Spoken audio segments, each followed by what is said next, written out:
एक विधायक के तौर पे जो हमने अपेक्षा ममता देवी जी से किया था विकास के मापदंडों पे, पॉजिटिव, प्रोग्रेसिव और प्रोडक्टिव पॉलिसी मेकिंग पॉलिटिक्स के मामले में, तो वो खरी नहीं उतरती। लेकिन व्यक्तिगत रूप से मैं उनका प्रशंसक था।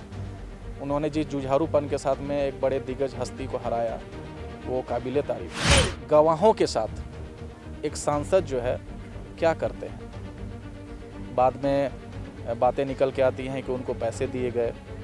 कुछ लोग तो ये बताते हैं कि जो गवाह हैं उनकी आर्थिक स्थिति जो है सुदृढ़ हो गई है। यह एक आजसू का गढ़ जो ऐसा माना जाता था कि उनको वहाँ पे कोई हरा नहीं जा सकता था। आजसू के कुछ टुटपुंजिया नेता कहते थे कि अगर मोदी भी उनके खिलाफ चुनाव लड़ेंगे तो हार जाएंगे। आप आजसू की बात करते हैं, आजसू है क्या?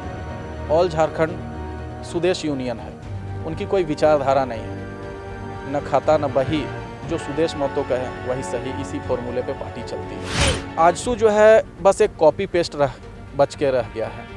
आप उदाहरण के तौर पे मैं आपको बताना चाहता हूँ कि एक समय जब भारत में देश स्तर पे, राष्ट्रीय स्तर पे स्टैचू ऑफ यूनिटी की बात चल रही थी, उसी समय उसका कॉपी पेस्ट यहाँ पे सुदेश जी लेके आते हैं, स्टैचू ऑफ उल गुलाम।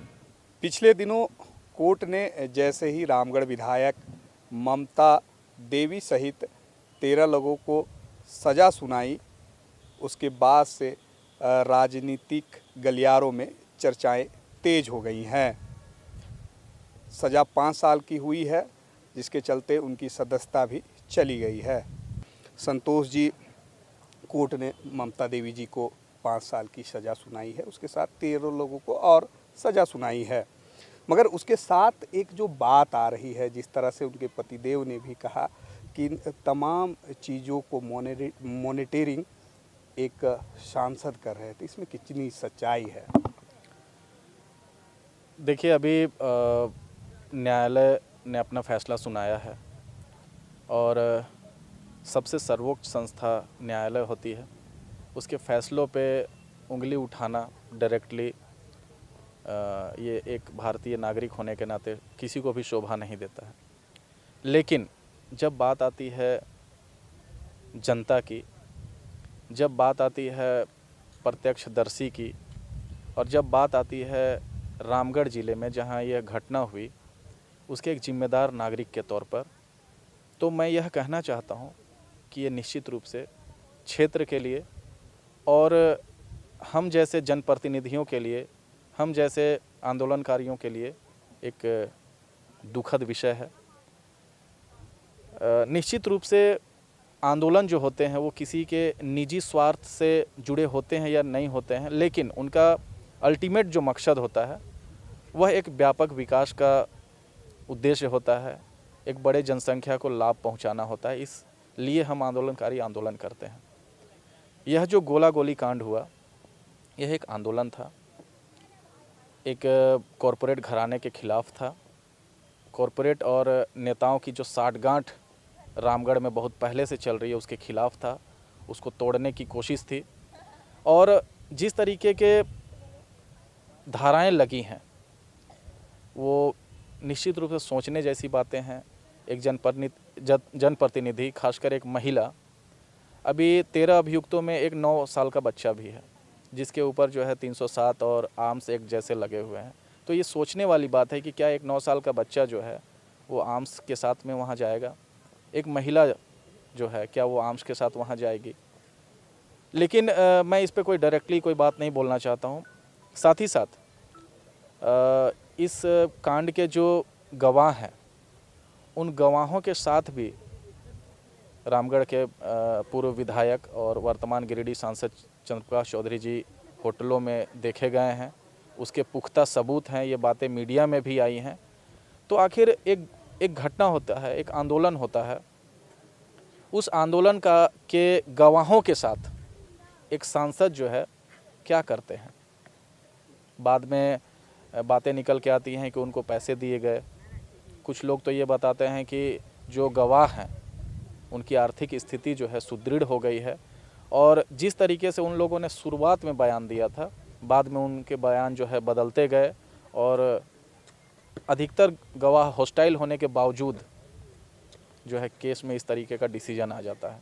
तो ये निश्चित रूप से जो है एक साजिश, एक बड़ी साजिश, एक सुनियोजित साजिश से इनकार नहीं किया जा सकता। संतोष जी, यह तो साफ हो गया है कि आने वाले दिनों में रामगढ़ विधानसभा में चुनाव होंगे, तो क्या जो लोग इस चीज़ की मॉनिटरिंग कर रहे थे या जो फंसाना चाह रहे थे, उनको नहीं लगता कि जनता उनके साथ है, या फिर ममता देवी को वह प्रबल दावेदार के तौर पर मान रहे थे? जिस तरीके से ममता देवी ने अप्रत्याशित रूप से चंद्रप्रकाश चौधरी, सुनीता चौधरी और आजसू के तमाम कुनबे को परास्त किया था, यह झारखंड की राजनीति में एक मील का पत्थर जैसा है। यह एक आजसू का गढ़ जो ऐसा माना जाता था कि उनको वहाँ पे कोई हरा नहीं जा सकता था। आजसू के कुछ टुटपुंजिया नेता कहते थे कि अगर मोदी भी उनके खिलाफ चुनाव लड़ेंगे तो हार जाएंगे।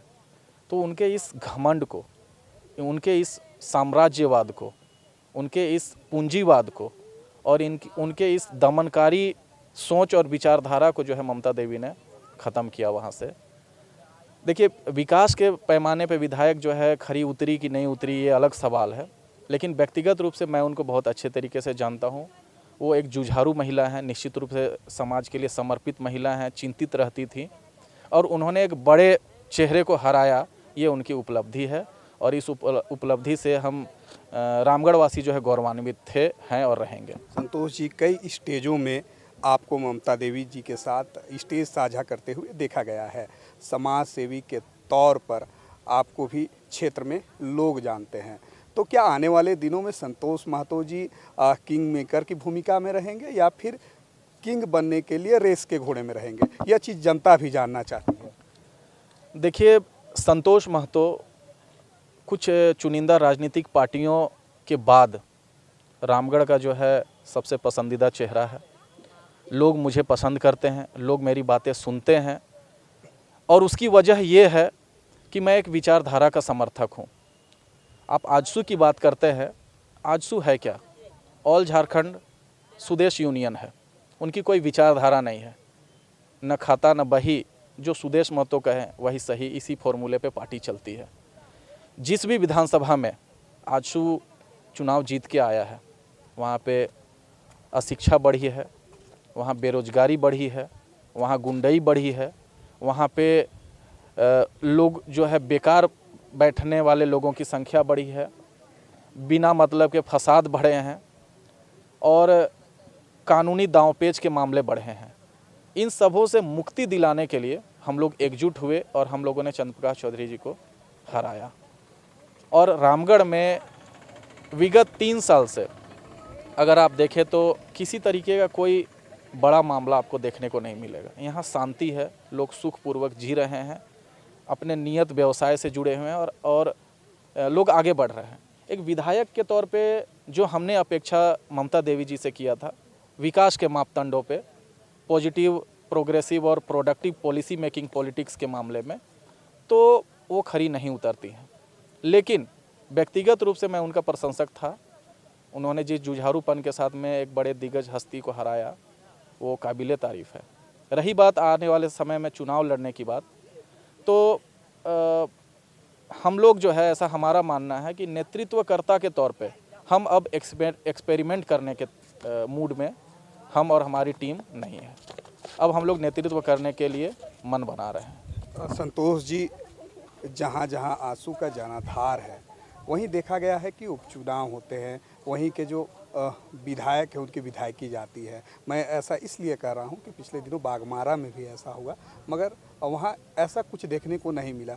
मगर हम बात करें रामगढ़ की, या सिल्ली से जो अमित महतो थे उनकी विधायकी चली गई, या फिर पूर्व में जो है गोमिया से थे, वहाँ भी उपचुनाव हुए, तो क्या लगता है एक षड्यंत्र के तहत पार्टी काम करती है?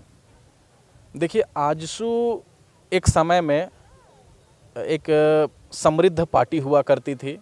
जो लोग इनके साथ जुड़े हुए थे, इस पार्टी के साथ जो लोग जुड़े हुए थे, वो लोग विचारक थे, शुभचिंतक थे राज्य के। लेकिन वर्तमान में राजनीतिक दल की जो विचारधारा है वो बिल्कुल ख़त्म हो चुकी है। आजसू जो है बस एक कॉपी पेस्ट बच के रह गया है। आप उदाहरण के तौर पे मैं आपको बताना चाहता हूँ कि एक समय जब भारत में देश स्तर पे, राष्ट्रीय स्तर पे स्टैचू ऑफ यूनिटी की बात चल रही थी, उसी समय उसका कॉपी पेस्ट यहाँ पे सुदेश जी लेके आते हैं स्टैचू ऑफ उलगुलान। जब राष्ट्रीय परिप्रेक्ष्य में ओबीसी आरक्षण की बात होती है, मोदी सरकार करती है और सुप्रिया पटेल जैसे लोग, जो अनुप्रिया पटेल जैसे लोग जब ओबीसी मंत्री बन के आते हैं, उसी समय आजसू के लोग यहाँ पे ओबीसी आरक्षण की बात करते हैं। तो ये राजनीतिक तौर पे जो इनका अस्तित्व है वो ख़त्म हो चुका है। ये बस अब सिर्फ एक कॉपी पेस्ट पार्टी बची हुई है, जिनका ना तो कुछ सोच है, ना विचारधारा है, ना राज्य के प्रति इनका कोई सकारात्मक एजेंडा है। आज तक इधर 2009 के बाद में आजसू पार्टी की कोई भी उपलब्धि नीतिगत मामलों में, राज्य हित के मामलों में नहीं रही है। इसीलिए आजसू पार्टी अपना जनाधार हर जगह पे खो चुकी है। अब इनकी राजनीति जो है धन बल पे फोकस है। आप अगर ऐसे क्षेत्र जहां आजसू जीतती है, आप वहां जाके सर्वे करा लीजिए। इनका स्पष्ट जो है फॉर्मूला क्या है कि इलेक्शन को इतना खर्चीला बना दो, इतना महंगा बना दो कि जो आम आदमी है, जो बुद्धिजीवी हैं, जो शिक्षित लोग हैं, इस कंपटीशन से ऐसे ही बाहर हो जाएं। और कंपटीशन में कौन बचे? जो कोयला का धंधा कर रहे हैं, जो ज़मीन का धंधा कर रहे हैं, जो बड़े कारोबारी का हैं, जो हवाला का काम कर रहे हैं, जिनके पास ब्लैक मनी है, कंपटीशन में बस वही बचे। तो आप खुद समझिए कि जब दो गुंडों के बीच में, दो दबंगों के बीच में, दो पैसे वाले लोगों के बीच में, दो रसूख वाले लोगों के बीच में जब चुनाव होगा, तो उसमें अंततः जीत किसकी होगी? कोई बुद्धिजीवी तो जीतेगा नहीं, जीतेगा कोई गुंडा ही, जीतेगा कोई दबंग ही, जीतेगा एक ऐसा आदमी जिसके पास कोई विजन नहीं है, जिसके पास कोई पॉलिसी मेकिंग की थिंकिंग नहीं है। तो आजसू की राजनीति को रामगढ़ सहित तमाम झारखंड के लोग जो है खारिज कर चुके हैं। आखिरी सवाल रहेगा संतोष जी, क्योंकि अब तो ममता देवी की जो है विधायकी चली गई है, तो आने वाले दिनों में जो चुनाव होंगे रामगढ़ में, किन मुद्दों पर चुनाव होंगे और संतोष महतो जी किन मुद्दों को लेकर जनता तक जाएंगे? देखिए, हमारा जो संगठन है, हमारा संगठन का स्पष्ट उद्देश्य है। एक दौर था जब एक आम आदमी की ज़रूरत रोटी, कपड़ा और मकान हुआ करती थी। रामगढ़ विधानसभा समृद्ध विधानसभा है, माइनिंग, फैक्ट्रीज़, इंडस्ट्री से भरा पूरा है, और रोटी, कपड़ा, मकान हमारी जो है अब मूलभूत ज़रूरत नहीं रही है। हमारा जो ज़रूरत है वो शिक्षा है, हमारी ज़रूरत रोजगार है, और हमारा ज़रूरत जो है परस्पर सम्मान है। संतोष महतो अगर चुनाव में आता है, मैं उसकी संभावनाओं को खारिज नहीं करता हूं, लेकिन अगर मैं चुनाव में आता हूं तो हमारा मुद्दा जो होगा शिक्षा होगा, हमारा मुद्दा रोजगार होगा, हमारा मुद्दा सम्मान होगा, और हमारा मुद्दा स्वास्थ्य होगा। रामगढ़ का जो क्षेत्र है उसको अगर हम लोग अलग अलग डिवीज़न करते हैं, तो गोला क्षेत्र को मैं एक बड़े कृषि स्कोप के रूप में, एक एग्रीकल्चर स्कोप के रूप में देखता हूं। आप सभी जानते हैं, पूरा झारखंड जानता है कि गोला क्षेत्र जो है कृषि के मामले में समृद्ध है। उसी तरीके से दुलमी क्षेत्र की एक अलग महत्व है, रामगढ़ का क्षेत्र अलग महत्व है, मांडू पतरातू का अलग इंडस्ट्रियल महत्व है। तो इसको डिवीज़न करके अलग अलग कॉरिडोर बनाकर रामगढ़ का विकास करने के लिए हम लोग प्रयासरत हैं, और इसी कड़ी को हम लोग आगे बढ़ाने का काम करेंगे। हमारे साथ जुड़े हुए थे संतोष महतो जी। अब मैं बता दूं कि शुभचिंतकों में से एक शुभचिंतक संतोष महतो जी भी हैं ममता देवी के, और चुनाव के समय में किंग मेकर की भूमिका में रहे थे। आने वाले दिनों में जब चुनाव होंगे तो इस बार चुनाव के मैदान में संतोष महतो जी भी रह सकते हैं।